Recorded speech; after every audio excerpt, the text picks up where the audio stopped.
Your perception of reality creates your reality. Whatever you're perceiving your life to be, whatever it is you're doing, the job, the people, the money, the relationship that you have, however you are perceiving those things, the story, the thought that you've created about that thing, the projection that you made on the mirror is what you're going to experience. You cannot think and perceive certain things in your mind, mentally and emotionally, and not experience it in your reality. It doesn't make sense. And this is exactly what a lot of people are trying to do. They think in a certain way and they expect to get something very different. They're toxic in their mind about people, about their job, about money and so on, but yet they're trying to create results that are completely different. So you cannot change your life if the story of what you want doesn't match what you're trying to create, because perception always equals creation. So you cannot wait for this here to change, the people, the job, the economy, the story to change, for you to then change. You have to take the lead. And so whatever you're trying to create right now, you have to realize that you have created an idea, a story, a thought, a belief, a perception about everything outside of you, every goal, every desire, everything that you're trying to create, change, manifest in your life. You have an idea, you have a relationship about that thing now. It's like a map of the world. You're navigating your life based on the map, the blueprint that you have. And if that map is not taking you on the road to create that, then you have to ask yourself, do I want to keep on driving through life on the wrong road with the wrong map? Or is it time to upgrade that freaking map? So how do you do that? There's a very simple way to do it, and this is by self-reflection, asking yourself some very simple question and writing down whatever comes, right? Because your mind is a big projection mechanism. Everything you perceive around you is simply your perception of your own thought, the relationship, what you know to be. You know this to be a blue color pen because you've been taught that this color equals blue, and this is what it means, and this is what it's called, and this is what it does, and this is good or bad, right or wrong. It's all about the map that you have in your subconscious mind. Whatever you believe to be true is true for you.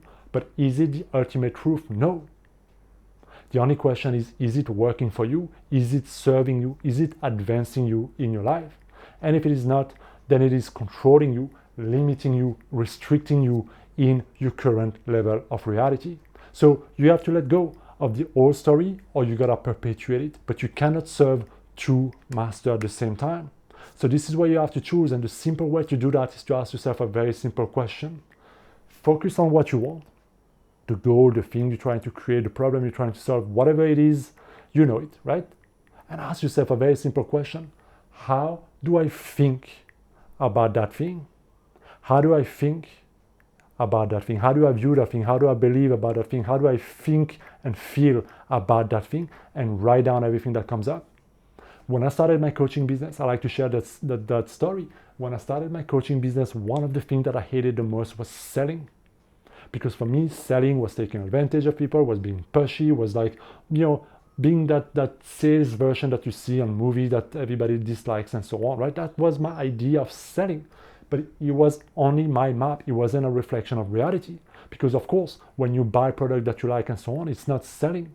But you see, when I was believing that thing and I was projecting that on my job, on people, on the selling process that I was going to, how do you think it affected my reality? Do you think it was easy to sell? Do you think it was easy to close people? Do you think it was easy to get myself in that position? No, because I hated it, because I disliked it, because I didn't want to be seen as a salesman. Until I realized that I have to change that map, I have to change that belief. So selling equals serving. That's the new belief I started to generate, because the only way I can help people, the only way I can make a difference in people's lives, the only way I can give them the solution of what they want is if I can sell my product, my service, and so on. So selling equals serving. If I have something of quality I can give to people, then it is my duty to do so. And that is only another perception that I projected on my reality, and then selling becomes so much easier because I wasn't overthinking, I wasn't trying to, all this crap. It started to flow because I was simply focused on finding whether that person is the right client for me and so on. And this can happen in every single thing, whether it's love, right? If you've been hurt in past relationship or cheated on or used in a certain way, or if you've seen every single relationship around you crumble when you were young, you've created a map of what is love, what is relationship, what is intimacy. And if that doesn't match the kind of relationship that you've had and that you want, you have to let go of the freaking map. It doesn't matter how much freaking evidence you got in the past, you gotta let that shit go. Because that old story will be a fucking anchor holding you back to the same old relationship, attracting the same people with the same energy, treating you the same way. So you gotta choose which master, which story, which map you're gonna live based on.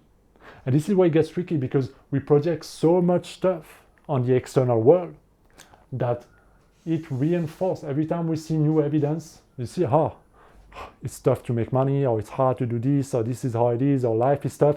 Every time you get an experience of it, an evidence of it, it reinforces the subconscious belief. And then it becomes this loop that we live on. This is why change is so hard, because I've got so many evidence to support the way I think, the map that I have, the blueprint that I have in my mind, that, how do I change it when everything in my life screams the freaking opposite? So this is why you have to call things forth that are not as though they are first. You don't, seeing is not believing, believing is seeing. You don't walk by sight, you walk by faith, right? If we want to use some scripture and so on. But the discipline in your mind to choose how you think consciously about those things now, the story that you tell yourself about yourself. When I used to tell myself that I'm too tall because I'm 1,96 and it's bad and so on, and it was too much and so on, that map was making me shy and anxious and stressed around women and people and all of these type of things. But that map was my map. As long as I believed in that map, in that version of reality about my height and my body, I paid the price. I walked in that life. But then I decided that, if you're told, you might as well accept it and make the best of it. Everything started to change. I started to relax. I started to feel more confident. I started to change my energy. And then the things that I started attracting, the people, the experiences, and so on, started to change to become a match to how I started seeing myself. So if you're constantly here beating yourself up, being negative, your worst own inner critic, doubting yourself,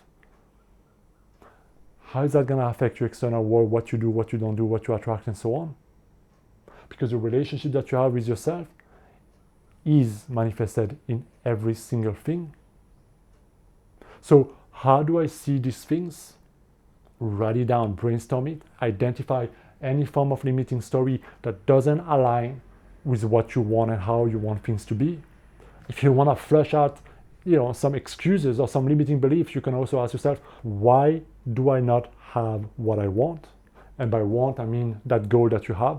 Why do I not have it now? Why do I not have it already? And you'll see all kind of excuses. It's too hard, it's tough, I don't have the money, I don't have the time, this is not good for me, I don't have the education.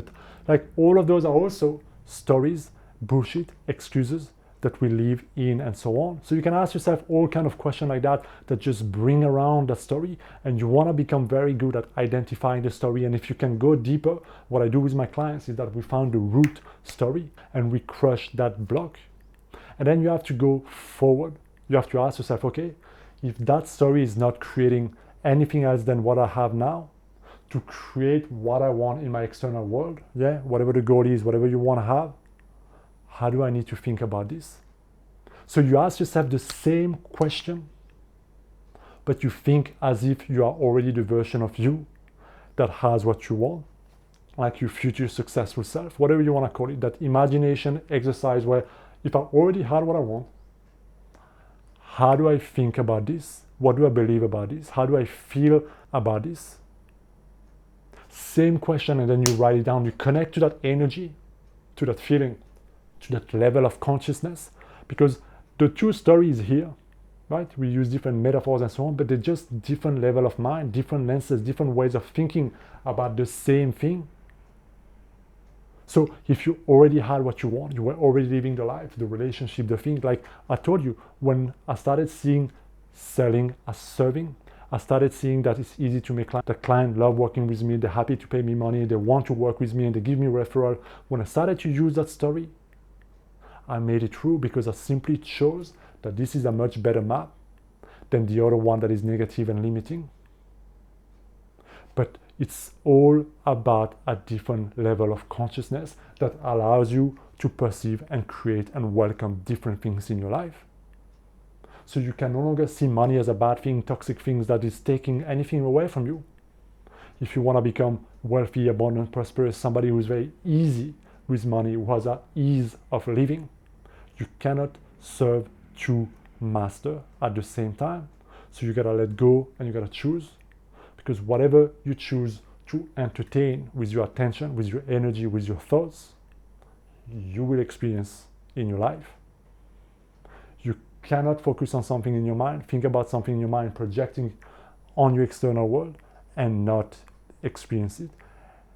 Any other idea of this is freaking delusion.